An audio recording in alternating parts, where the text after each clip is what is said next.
There was a book written by a professor from Chicago University, and the book was entitled The Closing of the American Mind.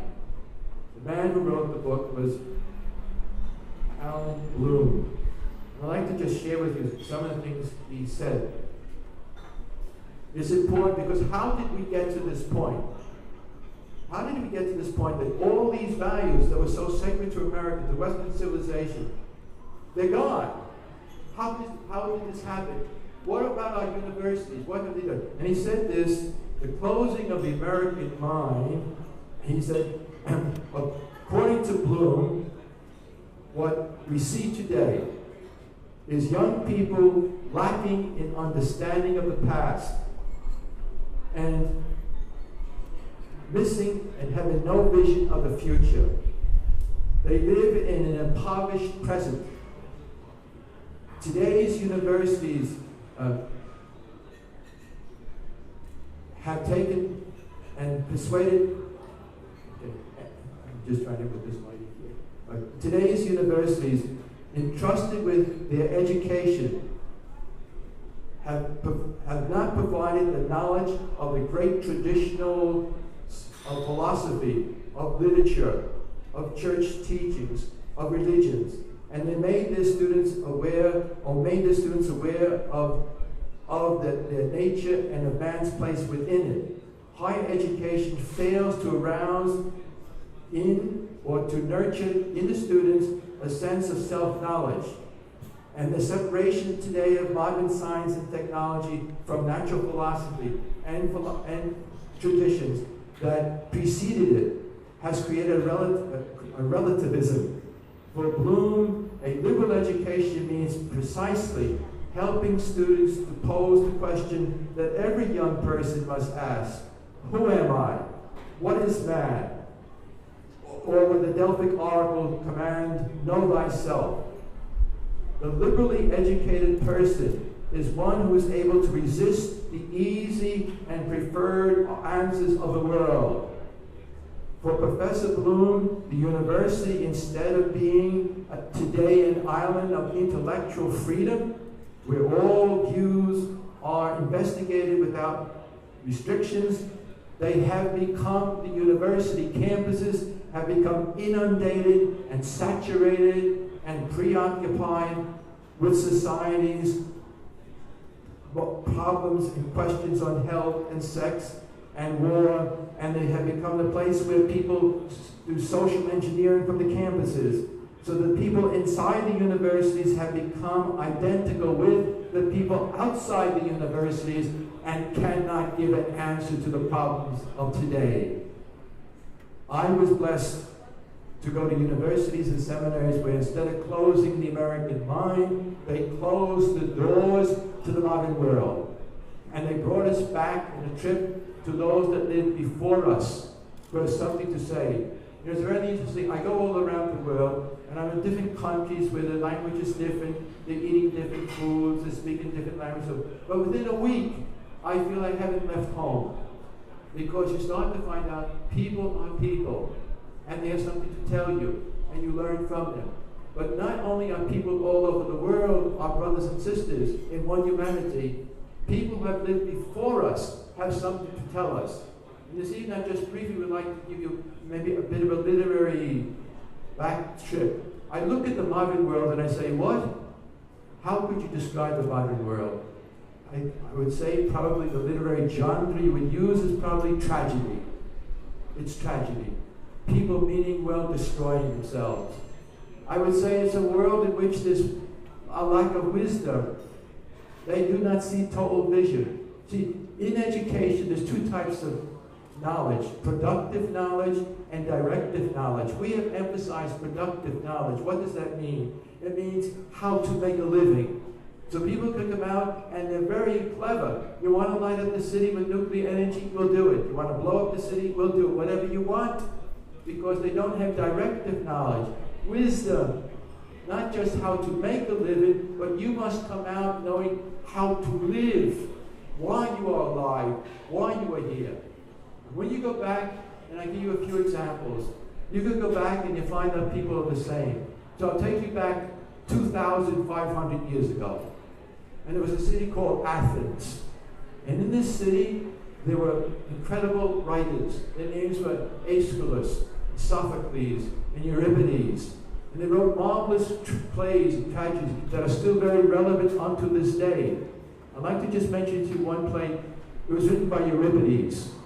Now, Euripides was a man who tried to uplift the place of women in society 2,500 years ago. All his plays are with the name of a woman. And in this particular play, it's called Alcestis. And Alcestis is the wife of King Amydus. Amydus is a man who, in this play, Apollo lost his place in the heavens, and he was punished for a period of time by the king of the gods to go down to earth. He came, and the king of Thessaly, he gave him his hospitality. It was time to leave. When it was about time to leave, he said to him, he said, I have to tell you this, you are going to have a very early death. But because you have been so hospitable to me, I've asked Jupiter to give you a favor. And he said this, he will spare you this death if you can find someone else who will die for you. So the king was very grateful. And he started to go through his kingdom. And he started to say to the person, you know, I have this thing, I'm going to die. Would you die for me? And the person said, will you repeat that question? He said, would you die for me? And he found out rather rapidly there were very few people in his kingdom who were going to ready to die for the king. And finally he went to his own parents. And he said, would you die for me? He said, wait a second, what did we raise here? He said, why don't you carry your own cross? You know, life is the most precious thing there is. Why should we die? You carry your own cross. You die for yourself. That's your cross. And finally, there was no one in the kingdom who died for him except Alcestis, his wife. And she said, I'll die for you. He said, oh, how wonderful you are, how great you are. And so she starts to get sicker. And everybody in the kingdom started to say, Alcestis is dying. And this king is letting her die in his place. And his reputation, it went right down to the floor. No one respected him. Everyone said, how cruel is this man? And then he realized he was losing everything, including the one person in his life that was willing to die for him, that made his life precious. And what have I done? Now, in the theology, in the plays, is the Deus Ex Machina, sort of a happy ending, okay? But I am outside the abortion mills every day. And this is played out every day. What has happened to us? Carry your own. People are coming to have an abortion. What are you having the abortion for? Oh, we're going to have the child die. Are you going to die? Well, no. Why are you killing the child? Well, because I want to go to school. Because I want. You mean you're taking this innocent child's life? What kind of person are you? Carry your own cross. What are you putting this cross in the child? And of course, in the play it said, 2,500 years ago, the king will not appreciate his loss until he experiences it. And this is true. Women come to the abortion clinics and they are sold a lie. And they want to believe it. That in some strange way, if I have this abortion, the past will be represented, made very present again, and I get on with my life. And we have to be able to tell them, wait a second, this is an incredibly selfish thing you're asking. It's not even a life for a life. It's a life for your convenience. What in the name of God have we reached? Carry your own cross. And Jesus himself, take up your cross and follow me. He went further. Jesus said, you know what? I want you to lay down your life for your enemy. You know what it means to be a Christian? Where have we arrived? Christians believing in doing abortion, encouraging others to do so. If they are Christians, Jesus said, no, you can't take up your cross. He said, take and lay down your life even for your enemies. That's what will change the world. So what we have is, we have to understand what has happened to us. What is our thinking?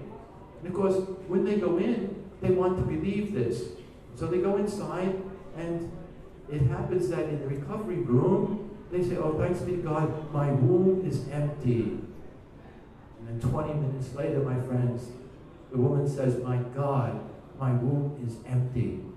And her self-esteem goes right through the floor. And she says, my God, they lied to me. I was exploited. That which was to be the joy of my life, what did I do? It was a child of God. It's very interesting, when you read the Gospels, we're told in Matthew, both of the thieves cursed Jesus on the cross at Calvary. It's a fact. But we're told in Luke that one of the thieves, before he died, he listened to Jesus. Jesus said, Father, forgive them. They don't know what they're doing. My God, he made up excuses for them. He saw Mary and John at the foot of the cross. And he said, my God, he is a king. But the centurion, the soldier, he didn't believe until Jesus was dead. He put the lance to his side and he said, truly this was the Son of God. My friends, many people in this culture of death, they do not believe what we're saying to them. They believe the demonic lie. And abortion restores and brings back everything. And it's not until they experience the loss of the child that they realize, my God, it was a child of God. What have I done? And they feel neither man nor God nor anyone could or should love them again. And that's when they need your presence. You're not only to try to save the babies, my friend. I'm telling you something. You are called to help the people caught in this culture of death. They need you.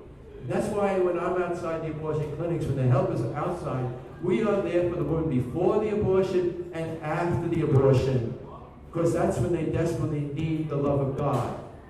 Mothers come up to me after the abortion and their self-esteem is down to the floor. And they'll say to me, Father, could God ever love me again? And I simply say to them, Mom, it's the wrong question. It's the wrong question. Could God ever love you again? The truth is this, Mom. God never stopped loving you. And that's the fact. God doesn't change. God is an eternal now. God's love is everlasting. The question is this, and God has it for you, Mom. Will you love God again? That's the question. And you and I have to bring this unconditional, everlasting love of God to the people who are going to the abortion mills. You can't just sit at home, my friends. All around you, this is taking place. These people need your help. There's another play called The Self-Tormentor. It was written by a Latin writer, Terence, around 150 years before Christ. And it's about a man called Menedemus. He was a rich man. He had many slaves.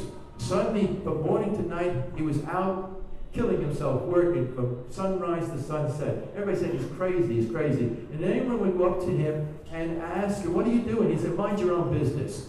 I get that often on the street. Can't you get a life, mind your own business? That's out there. Until finally Cremes went to him. And he told Cremes, like he told everybody, mind your own business. And then the famous line from Terence, down to the present time. Cremes said to him, almost soon, I am a man. He said, Umani, whatever is human, nihil touching, nihil ame puto umani. I am a man, and I believe that anything touching humanity is my business. It is my brother. I am my brother's keeper. And so I say to you, look, I ask you the question, what you are doing, if you're doing what's right, tell me why. I want to imitate you.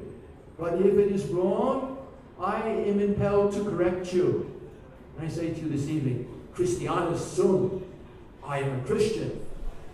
Because I'm a Christian, nothing touching the body of Christ is foreign to me. This is my brother and sister. Whatever you do to the least of my brethren, I consider as done unto me.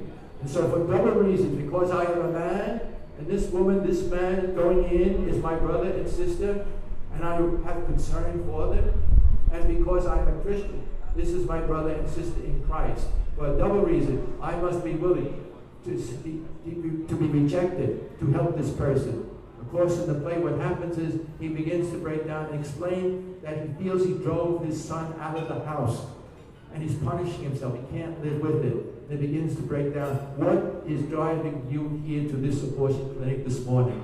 Let me help you. There's a right and a wrong answer. And so what happens is we learn from the past to have courage, to be involved in helping these people. We need vision. You need the total vision. And there's another genre here I just to mention to you.